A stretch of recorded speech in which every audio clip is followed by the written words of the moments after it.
Кечигип келген адамчы, бир рекетке жетишпей калган адам, же эки рекетке жетишпей калган адам эмне кылат? Ал кандай кылат? Алдайда имам менен чогулуп жаңылуу саждасын кылат. Бирок маселе бар. Имам эмне кылат? Сажда сахуда кандай кылат? Ташахудо салам берет, ана оң жака салам бергенде бербейт да сажда кылат, Ошо оң жака салам бергенде кечигип келген адам салам бербейт да. Мана башыдан уйган адам имам менен чогуу эмне кылабыз биз деле?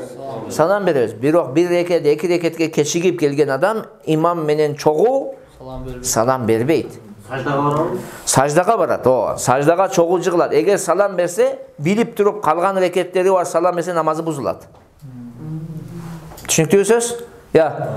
Билет, жаңыл немеси бар. Бир рекет, эки рекет калып кеткен.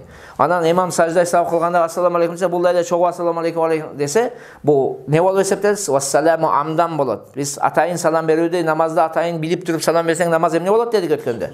Бузулат. Как раз мунун ошол намазынын дал ортосунда салам тагылып калды да. Мунун намазы бүтө элек да. Ошон үчүн намазы бузулуп калат. Жаңылуу саждасында ээрчийт, бирок саламда эмне кылбайт? Ээрчибейт таксы. Түшүнүктүүбү?